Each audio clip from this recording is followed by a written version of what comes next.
दोस्तों नमस्कार, कैसे हैं आप लोग। मेरे चैनल में आप सभी का स्वागत है। मेरी चैनल रंगीन राह है, ये रोड टू सक्सेस, ये रोड टू स्टार्टअप। दोस्तों ये तो मैं कहूँगा ही, और आपको भी याद रखना चाहिए कि आपकी प्यारी चैनल बहुत आगे बढ़ गई है। मेरा एक वीडियो बहुत ही वायरल हुआ है जो कि मैंने दिलीप कुमार और महमूद साहब के ऊपर बनाया था। बहुत लोगों का प्यार मिला है, बहुत लोगों ने उसे सराहा है, बहुत लोगों ने उनकी कदर की है, क्योंकि बहुत लोगों को पता ही नहीं था कि दिलीप कुमार साहब और महमूद साहब ने सिर्फ़ एक फ़िल्म में काम साथ में किया था। वो फ़िल्म थी साधु और शैतान। वो फ़िल्म में तो काम किया था, लेकिन दिलीप कुमार साहब ने कैमियो रोल किया था। कैमियो रोल भी था उसमें, और बहुत से कलाकार थे जिन्होंने कैमियो रोल किया था, लेकिन दिलीप कुमार साहब और शायद दिलीप कुमार साहब और महमूद साहब की ये पहली और आखिरी फ़िल्म होगी जिसमें उन्होंने साथ में काम किया है।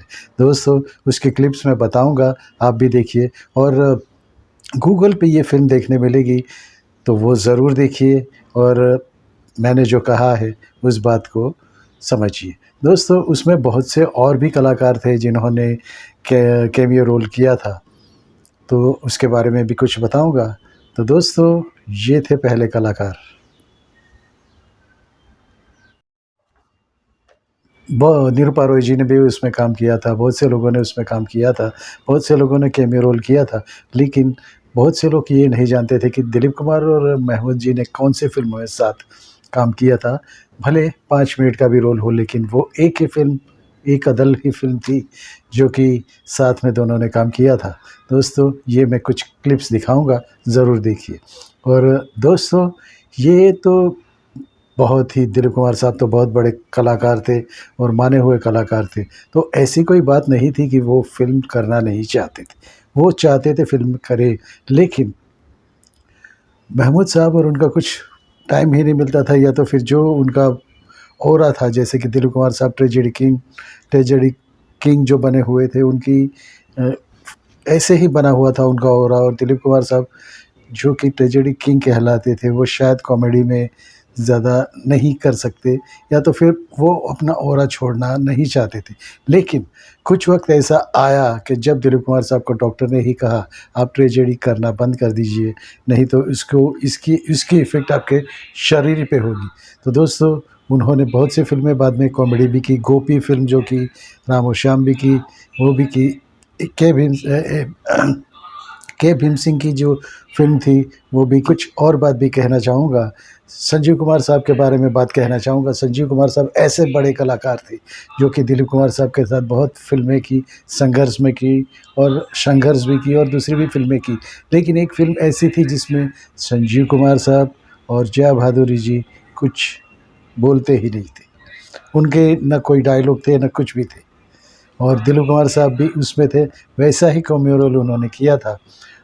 वो एक शॉट है फ़िल्म कोशिश का एक शॉट है जिसमें जब संजीव कुमार साहब जया भादुरी को स्कूल से लेने जाते हैं और बाद में आते हैं, और वो जया भादुरी जी को बताते हैं कि देखिए ये फ़ोन से मैं बोलूँगा और सामने वाले की कुछ कैसी आवाज़ आएगी। तो वो फ़ोन लगाते हैं और लकीली वो दिलीप कुमार साहब के घर पे लग जाता है, और दिलीप कुमार साहब सीढ़ियों से उतरते, अपनी स्टाइल में उतरते आते हैं और फ़ोन पे बोलते हैं, हेलो हेलो कौन बोल रहा है, मुझे कुछ सुनाई नहीं दे रहा है। तो दोस्तों ये इतना रोल था, तो वो रोल भी कैमियो किया था।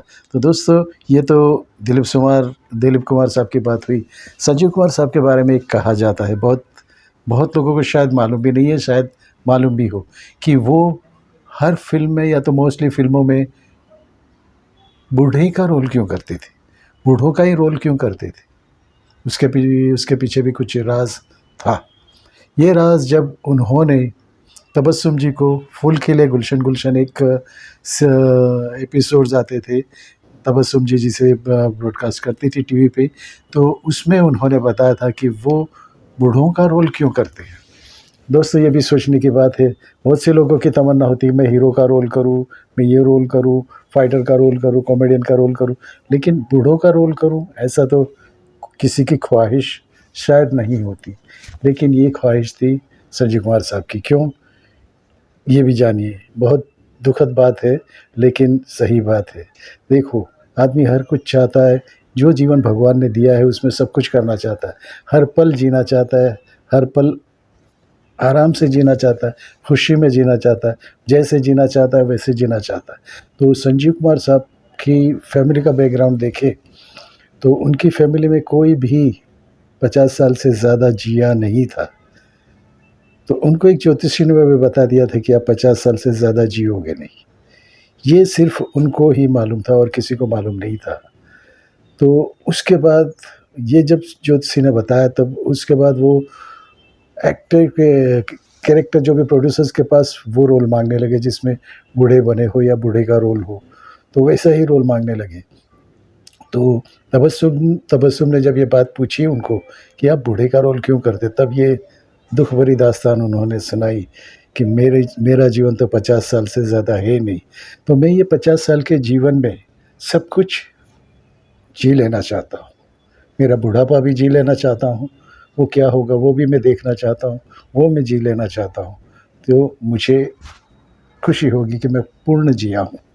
तो दोस्तों ऐसा ही हुआ, वो हर फ़िल्मों में बूढ़े का रोल करते थे। ये शायद आप लोगों को नहीं मालूम होगा, बहुतों को शायद मालूम भी हो क्योंकि बहुत से लोग जो तबस्सुम का ये प्रोग्राम देखते थे, फूल खिले हैं गुलशन गुलशन, उसमें ये संजीव कुमार ने बात बताई थी। लेकिन हँसते-हँसते बताई थी, अपना गम छुपा के बताई थी, दिल में गम लेके बताई थी। कैसे कह सकता है आदमी? ऐसा ही है दोस्तों, जो कलाकार होता है अपने गम, अपनी खुशी सब कुछ छुपा के पर्दे पे काम करना पड़ता है, कैमरे के सामने काम करना पड़ता है। और यही थे संजीव कुमार, जो कि अब शायद आप जान गए होंगे कि वो बूढ़े का रोल क्यों करते थे। क्योंकि भरी जवानी में क्यों कोई रोल करेगा ऐसे बूढ़े का? लेकिन उसके पीछे भी ये राज़ था।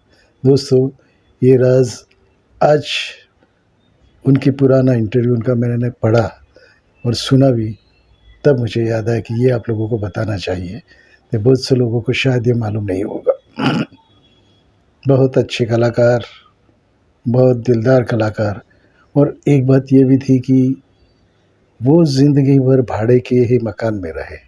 वो चाहते थे कि मैं अपना खुद का मकान लूँ, ये लूँ। फिर बाद में उन्होंने सोचा कि किसके लिए लूँ? घर तो मैं बसा नहीं पाऊँगा क्योंकि मेरे साथ जो घर बसाएगी, वो ज़्यादा दिन मेरे साथ रह नहीं पाएगी। तो दोस्तों यही कुछ कहानी थी, एक दुःख भरी कहानी, एक कलाकार की ज़िंदगी की कहानी, सच्चाई देखो कैसे होता है।